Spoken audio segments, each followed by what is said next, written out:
안녕하세요. 창업 인큐베이팅과 이력스 컨설턴트 이시원입니다.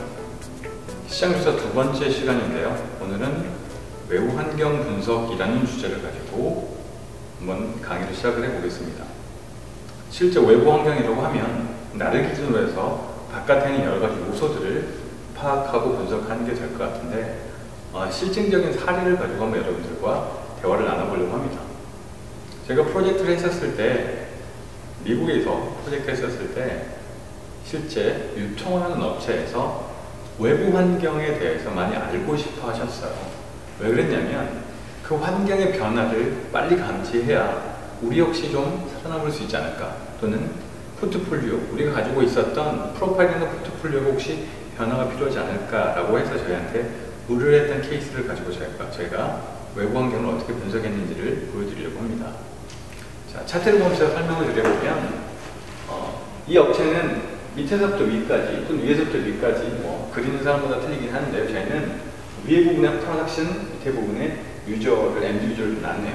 일반적으로 좀 뒤집어서 놓긴 하는데 실제 이런 체인 자체를 우리는 인티그레이션, 수직 버티컬 인티그레이션이라고 얘기합니다. 실제 생산이 되고 사용자한테 들어가는 모든 과정들을 일단 기본적인 차트로 나눠보고요. 위에 서플라이를 하는 인더스트리나 또는 실제 물고기를 잡는 프로덕션하는 인더스트리부터 시작을 해서 바이너나 레스토랑이나 이런 내용까지도 전체적으로 보실 수 있겠네요. 자, 저희가 두 번째는 어떤 그림을 그리냐면 외부 환경이 이런 걸 그리죠. 실제 보시면 이 홀세일이라고 하는 거, 지금 이 업체는 홀세일 입장에 있는 건데요. 실제 자기들이 물건을 서플라이를 통해서 받아서 리테일한테 납품을 하고 리테일러는 엔드 유저한테 납품하는 그런 형식입니다. 일반적으로 이 친구들이나 이런 업체에서 제일 고민하는 건 뭐냐면, 자, 보시면 시푸드 홀세일링이라고 하는 걸 대체할 수 있는 대체제가 뭐냐고 보게 되면 여기에 비프 앤 포크 홀세일링이라고 보이시죠? 스시를 먹지 않는 사람들은 뭘 먹는다? 소고기나 돼지고기 같은 가금류를 먹는다는 겁니다. 그래서 그 시장의 상태에서 같이 좀 본다는 거죠. 에브 앤 포크도 좀 보이네요. 자, 이런 식으로 해서 실제 나를 대체할 수 있는 대체 시장도 확인해보고 내 시장의 위에, 그리고 내 시장의 그 상단 부분, 하단 부분, 업스트리밍 또는 다운스트리밍 형태를 좀 보게 되는데, 당연히 레스토랑의 현재 상태가 이쪽에서는 다운스트리밍이겠죠. 업스트리밍 부분은 피싱을 한다거나 실제 나한테 서플라이를 하는 그런 부분들이 바로 그 다른 업스트리밍 쪽이라고 보실 수 있을 것 같습니다. 자, 그러면 실제 저희가 이제 갖고 있는 데이터를 가지고 좀 보면 저희는 시푸드라고 하는 인더스트리를 디파인하면서 실제 구조와 그림을 그리게 되는데요. 자, 보시는 것처럼 가장 성공 요인들을 저희가 분석을 합니다. 실제 레베뉴의 상태, 이런 시장의 전체적인 흐름들을 좀 보고 성장률까지 보면서 얼마나 이 시장이 가능성 있는 시장인지를 보게 됩니다. 그리고 인더스트리의 퍼포먼스가 어떻게 나와 있는지 좀 보이고 있죠. 점점 2000년부터 시작해서 2008년까지 성장 가도가 계속 올라가고 있다를 볼 수 있고, 실제 성장률들을 이렇게 분석을 하면서 시장의 전체적인 상태를 좀 분석을 해보게 됩니다. 자, 그 다음에 이 세그먼테이션은 뭐냐면 실제 이 시장의 종류가 뭘로 나눠져 있는지 잘 보시면 첫 번째는 프레쉬, 그 다음에 프로전 이렇게 나눠져 있죠. 실제 어떻게 보면 가장 신선한 생선을 다루는 취급 품목이 한 50%가 정도가 되고, 프로전, 얼려있는 걸 35% 정도 보고 있고, 실제 그 고기를 통해서 가공되어 있는 식품 자체도 10%, 기타가 한 5% 정도의 시장이 있다라고 저희가 현재 시장 상태를 이렇게 정리를 합니다. 가장 큰 이유는 뭐냐면 그 시장에서 내가 어떤 부분을 점유하고 있는지, 그리고 우리가 점유하고 있는 부분이 맞는지 이런 것들을 본다고 보시면 될 것 같습니다. 자, 그리고 그 메이저 마켓의 세그먼트 보게 되면 가장 큰 업체가 여기 보시는 것처럼 그로서리 스토어 내지 또는 리테일 스토어, 일반적인 그로서리를 그러면 식품 또는 일반적인 식당들이 가장 큰 비중을 좀 차지하고 있음을 확인할 수 있고, 그리고 푸드 서비스 아울렛도 한 40%를 차지하는, 푸드 서비스 아울렛이라 그러면 우리가 알고 있는 큰 푸드 서비스를 하는 아울렛들, 좀 큰 매장 형태로 갖고 있는 아울렛이라고 보셔도 될 것 같습니다. 생각보다 이것도 적지 않은 비중이긴 하죠. 자, 그리고 이거는 뭐냐면 실제로 지오그래픽 스프레드라고 해서 이 물건, 우리는 어떻게 보면 생선이라고 하는 게 잡아지는 거잖아요. 이게 어떤 부분에서 훨씬 더 많이 나오는지 그 유닛 단계를 좀 보면서 실제 생산량들과 지역들을 좀 구분해서 보기 시작합니다.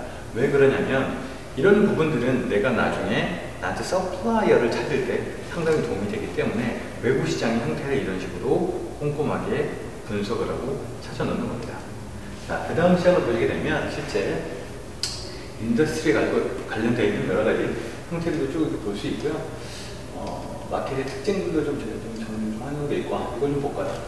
저희가 이거는 이제 시장 조사를 하면서 그 클라이언트들이 외부에 나와 있는 참 구하기 힘든 자료인데, 코스트 스트럭처라 그래서 나 아닌 다른 비즈니스는 어떤 식으로 회사를 운영하는지 역시 시장 조사 안에 들어가게 됩니다. 무슨 말이냐면, 다른 회사들이 실제 코스트를 쓸 때 첫 번째 보이는 게 purchasing 하는 거, 두 번째가 wage죠. purchasing이 뭘까요? 그렇죠. 물건을 사는 것들의 거의 82%, 82.5% 정도를 물건을 사는 데 쓰고, wage, 월급을 주는 건 5.8%. 생각보다 그렇게 높진 않네요. 그 옆에 있는 게 바로 저희 클라이언트입니다. 저희 클라이언트는 물건을 사는 데는 거의 비슷한 비중이긴 해요. 82.96%. 그런데 뭐가 높습니까? 웨이지가 좀 높네요. 다른 데보다 월급이 좀 많이 나간다. 그래서 현재 있는 외부의 마켓 상태로 저희 내부의 상태를 측정 또는 판단할 수 있는 기준이 된다는 겁니다. 그래서 이런 식으로 외부 환경들의 조사를 좀 하게 된다고 보시면 될 것 같습니다.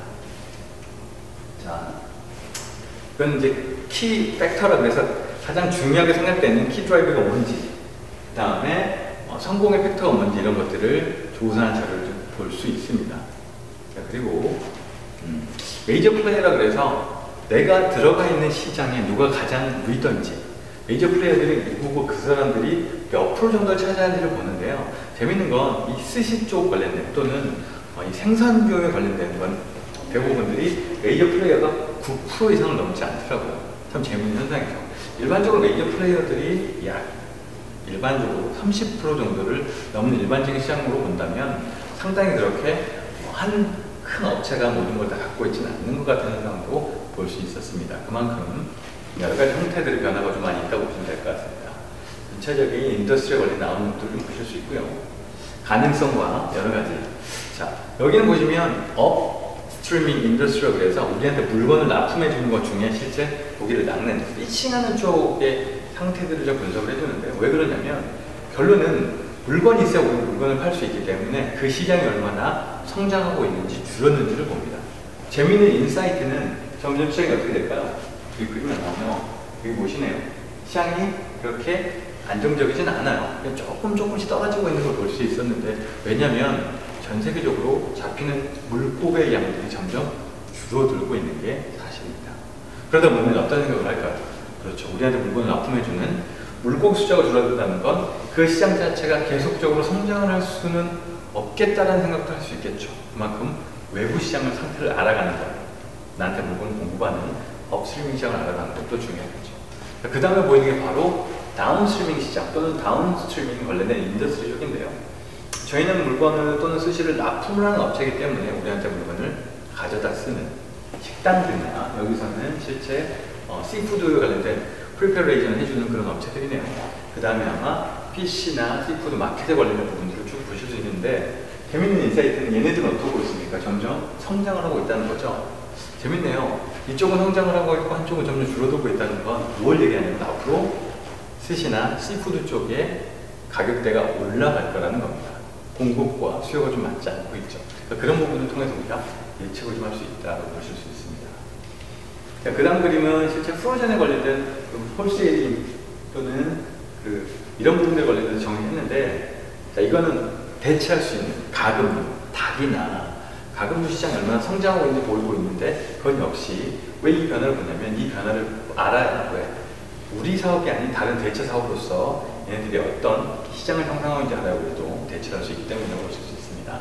실제 비프 앤 포크 홀세일에 관련된 부분들도 이렇게 조사를 했고요. 이렇게 정리를 좀 하고 있고요. 저희가 이런 그림들을 통해서 최종적으로 그리는 그림이 이런 그림을 그리게 됩니다. 얘기했던 5C. 실제 3C에서 5C 두 가지 우리한테 보조와 협력의 역할을 하는 업체를 그리는 가장 큰 이유는 뭐냐면, 외부의 환경은 우리와 커스터머 그리고 우리의 경쟁자만 봐서는 알 수 없습니다. 어느 날 기술로 인해서 이 시장이 바뀔 수 있고, 기술로 인해서 사용자들이 변할 수 있다. 예를 들어서 스마트폰이라는 게 나와서 시장이 바뀌는 건 우리 경쟁자도 우리 사용자도 직접적으로 알고 있는 게 아니라 보조적인 역할들이 뭔가 시장을 바꿀 수도 있기 때문에 시장에서 이 부분들도 간과해서는 안 된다는 겁니다. 그런 부분도 저희도 이렇게 정해놨고요. 물론 이 씨푸드라고 하는 업체가 IT 쪽이나 또는 여러 가지 보조 협력하는 업체도 많지 않지만 이런 부분들을 처음부터 좀 그려줌으로 인해서 시장의 큰 그림들은 여러분들이 확인하시거나 보실 수 있습니다. 이런 식으로 재밌는 건 저는 이제 그림을 이렇게 표시를 할 때 보셨던 것처럼 오더가 들어오면 물건이 나가고 돈이 들어오죠. 왜 이런 걸 그림을 그리냐면 나중에 이런 형태들의 조직도를 그려보면 결론은 외부에서 나오는 흐름 자체를 내부로 가지고 와서 내부도 명확하게 정의 내릴 수 있기 때문입니다. 자, 그렇게 정리가 돼서 여러 실제 타 업체들을 쭉 이렇게 외부 업체를 분석을 하고요. 그러고 나서 외부 업체와 우리 업체와 비교하는 차트를 꼭 만들게 되는데 이 차트는 재밌습니다.